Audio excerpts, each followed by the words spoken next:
A paz do Senhor, meu irmão, minha irmã em Cristo Jesus. Hoje nós estamos iniciando uma série de estudos acerca dos dons espirituais e ministeriais. Gostaria muito que você nos acompanhasse aqui no canal. Serão cerca de 12 vídeos onde nós vamos falar sobre esta temática. E dentre tantos vídeos que serão editados e lançados na plataforma, eu gostaria que você nos ajudasse trazendo seu feedback, compartilhando o vídeo, se inscrevendo no canal e interagindo com a gente, tá bom? Então hoje nós vamos falar o primeiro vídeo, a primeira lição, que a temática é E Deus deu dons aos homens. O texto para base da nossa reflexão está em Romanos, capítulo 12, versículo 3 ao 8 e 1 Coríntios 12, 4 ao 7. Vamos ver o que nos diz Romanos. Porque pela graça que é dada, digo a cada um dentre vós que não saiba mais do que convém saber, mas que saiba com temperança, conforme a medida da fé que Deus repartiu a cada um.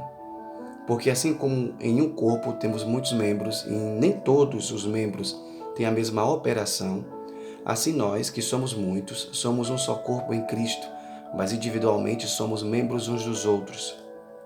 De modo que, tendo diferentes dons, segundo a graça que nos é dada, se é profecia, seja ela segundo a medida da fé. Se é ministério, seja em ministrar. Se é ensinar, haja dedicação ao ensino. Ou, o que exorta, use esse dom em exortar. O que reparte, faça-o com liberalidade. O que preside, com cuidado. O que exercita misericórdia, com alegria. 1 Coríntios 12, versículos 4 ao 7.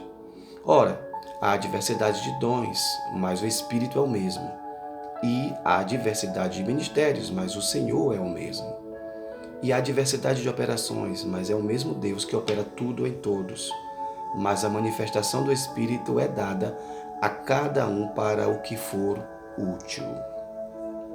Glória a Deus.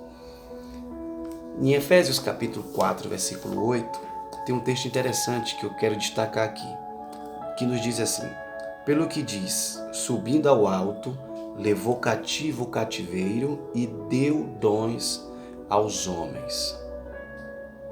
O nosso ponto central e focal aqui, nesta pequena lição e rápida, é os dons são dádivas divinas para a igreja cumprir sua missão até que o noivo venha buscá-la.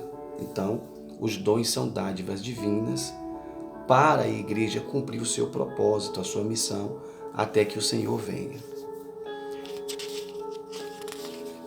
Vamos para a nossa introdução aqui.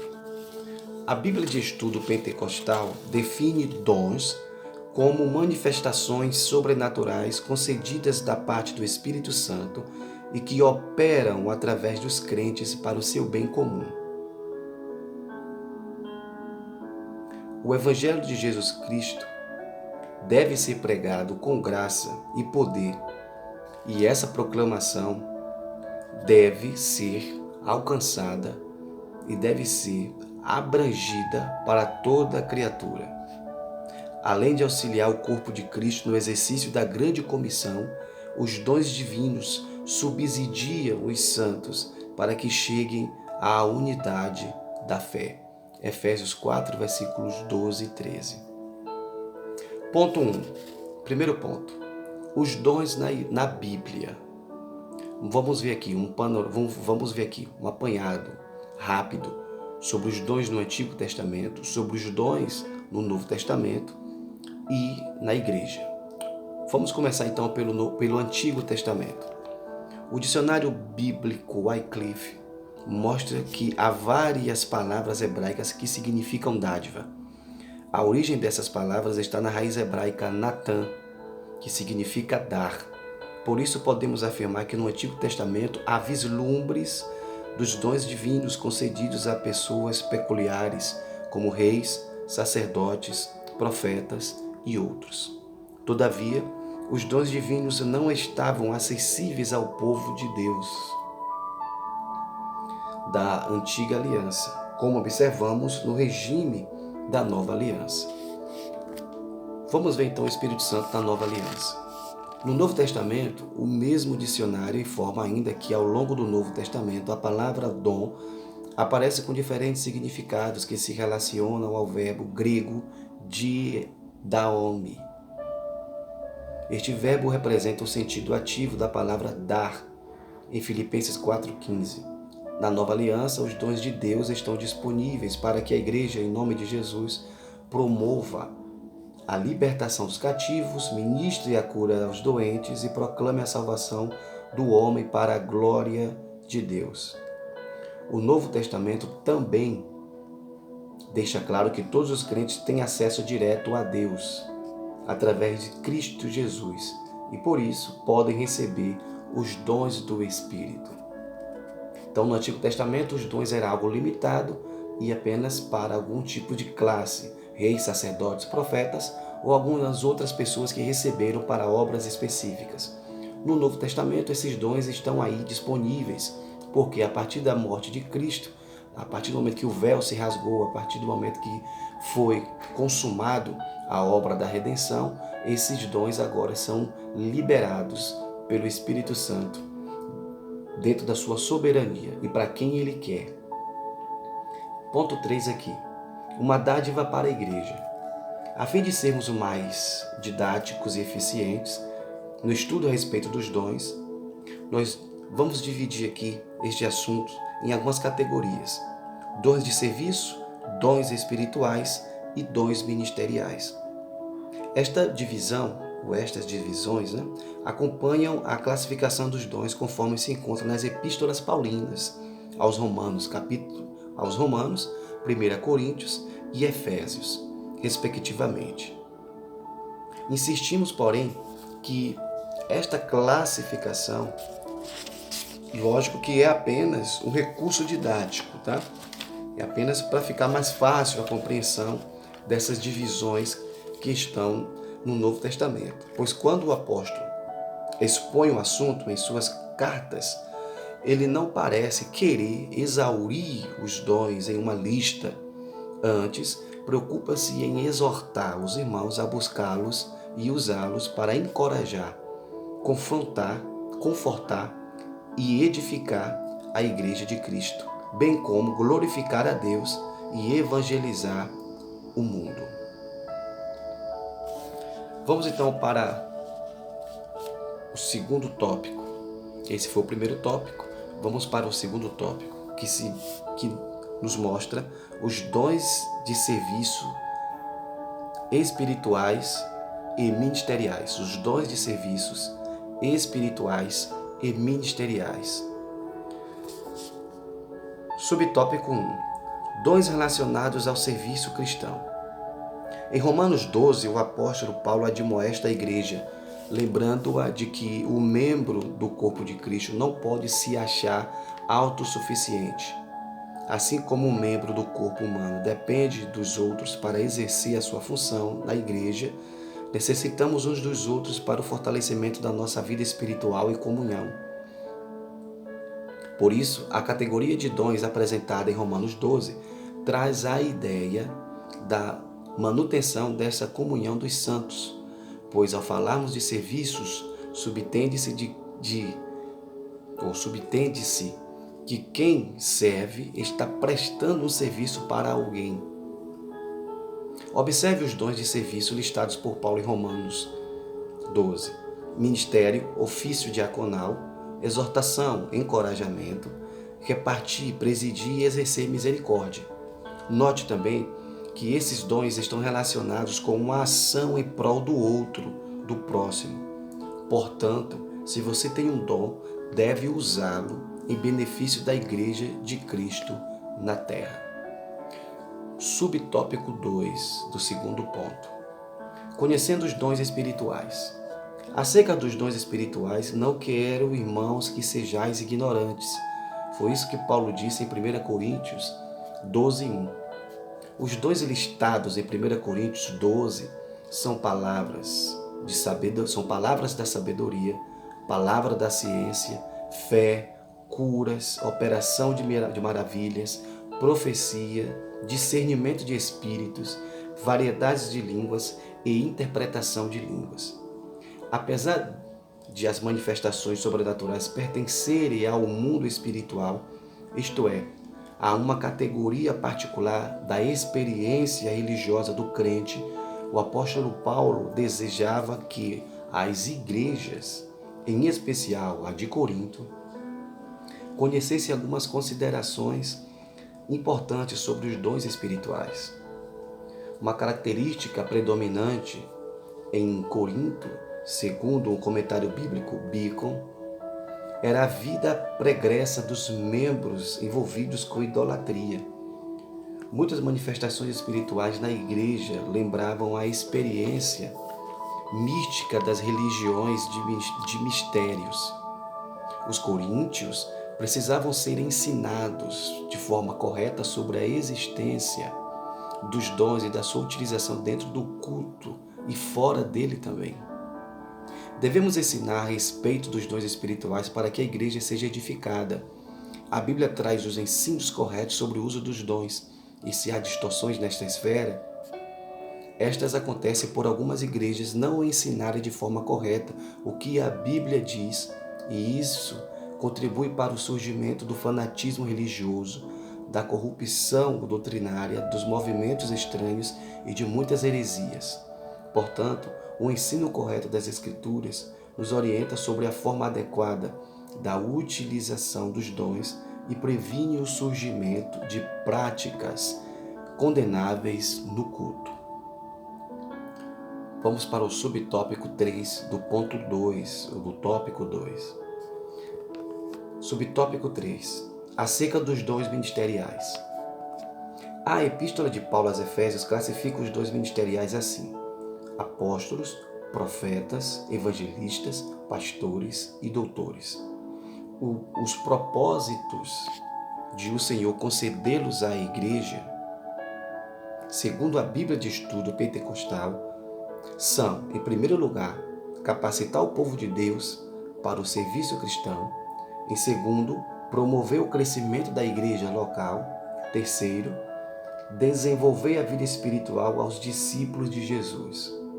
O Senhor deu à sua igreja ministros para servi-los ou para servi-la com zelo e amor.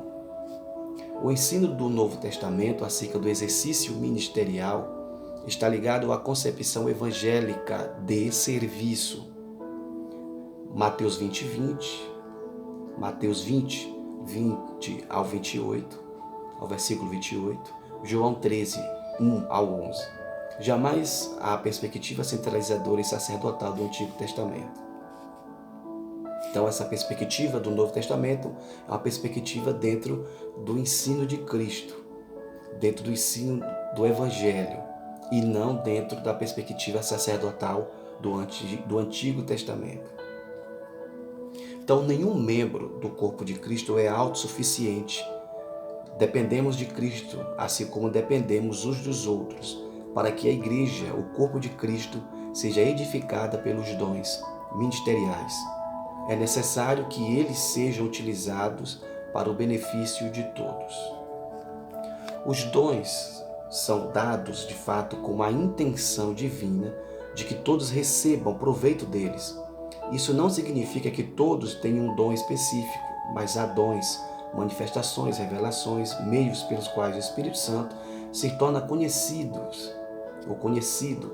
que são dados continuamente para que o que for útil, proveitoso para crescimento. Útil significa algo que ajuda, especialmente na edificação da igreja, tanto espiritualmente como em número de membros. O livro de Atos tem um tema de crescimento numérico com relação aos dons espirituais. Não somente numérico, mas também geográfico. Deus quer que o Evangelho seja divulgado em todo o mundo. Pode ser ilustrado pelo mandamento do Senhor: negociai até que eu venha. Lucas 19, 13. Ao partirmos para o ministério dos seus dons, Ele nos ajuda a crescer na eficiência e na eficácia, assim como fizeram os que usaram devidamente o que o Senhor lhes deu. na parábola das 10 minas. Lucas 19, versículo 15 ao 19. Aqui está expresso no livro de Stanley Orton, A Doutrina do Espírito Santo, do Antigo e Novo Testamento. Vamos para o ponto 3. Corinto, uma igreja problemática na administração dos dons espirituais. 1 Coríntios 12, do 1 ao 11. Subtópico 1 do tópico 3. Os dons são importantes. Um argumento utilizado pelos sensacionistas, pelos que defendem a errônea ideia de que os dons espirituais cessaram no primeiro século, é que os crentes pentecostais tendem a se achar superiores uns aos outros por terem algum dom. Lamentavelmente, isto é verdade em muitos lugares. Entretanto, o apóstolo Paulo faz questão de tratar desses assuntos com os crentes de Corinto, que estavam supervalorizando alguns dons em detrimento de outros. Precisamos resgatar a noção de serviço de Jesus Cristo, o que o mesmo ensinou nos evangelhos, pois todos os dons vêm diretamente de Deus para melhorar, servirmos à igreja de Cristo. Subtópico 2 do ponto 3. Diversidade dos dons. O que mais nos chama a atenção na lista de dons apresentada por Paulo em 1 Coríntios 12 não são os 9 dons, mas a diversidade deles. Isto denota a unidade da igreja de Cristo, mas simultaneamente a sua multiplicidade. O comentário bíblico pentecostal do Novo Testamento tem razão quando fala que talvez Paulo tenha selecionado estes 9 dons por serem adequados à situação que havia em Corinto. Pois se compararmos a lista de 1 Coríntios com Romanos e também Efésios, veremos que outros dons são relacionados de acordo com as necessidades de cada igreja local. Subtópico 3 do ponto 3. Autossuficiência e humildade.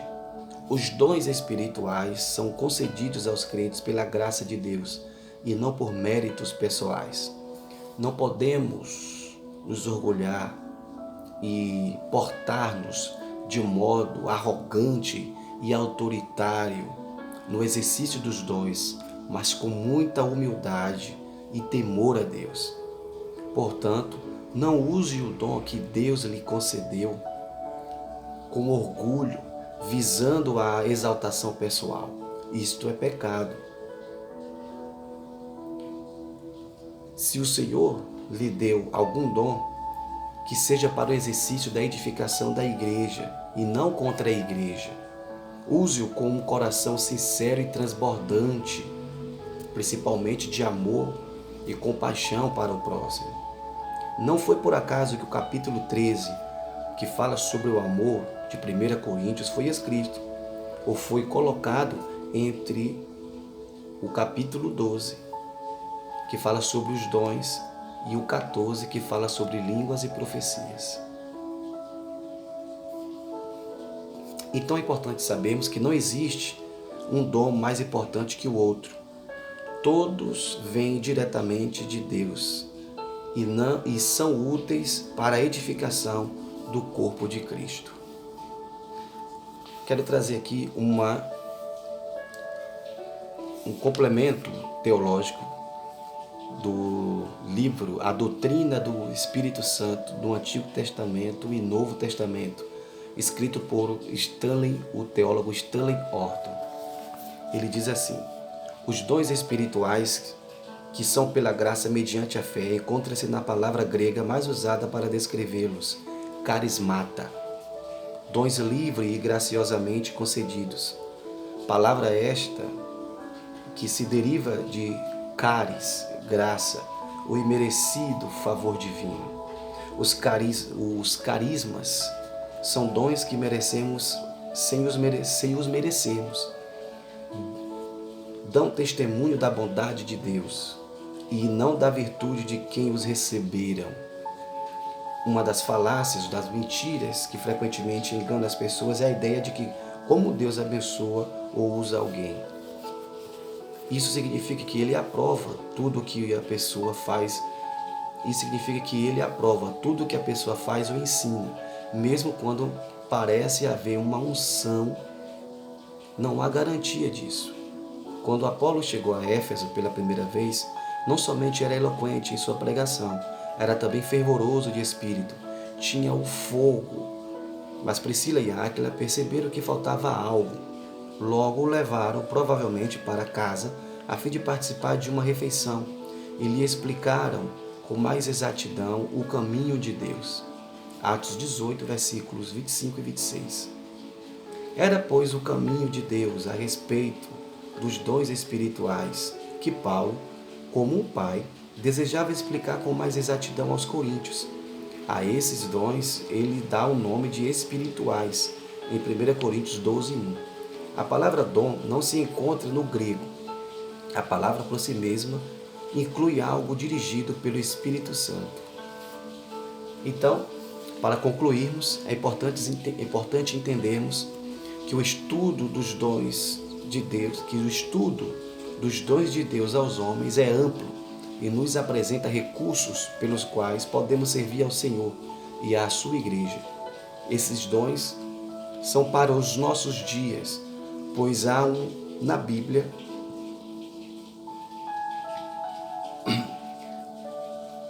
nenhum consenso, pois não há na Bíblia nenhum consenso e nenhum versículo que diga que os dons espirituais deixaram de existir com a morte do último apóstolo. Portanto, busquemos os dons do Espírito Santo, pois estão à nossa disposição. Eles são um exemplo da multiforme graça de Deus em dispensar instrumentos espirituais para a igreja na história. Então, essa foi a primeira lição, falando sobre a graça e a dádiva de Deus e a bondade de Deus em dar dons aos homens. Espero você na próxima lição e que você possa aí dar um feedback e participar conosco, em nome de Jesus. É importante a sua participação. Amém? Fica conosco, continue conosco nos próximos vídeos, em nome de Jesus. Deus abençoe.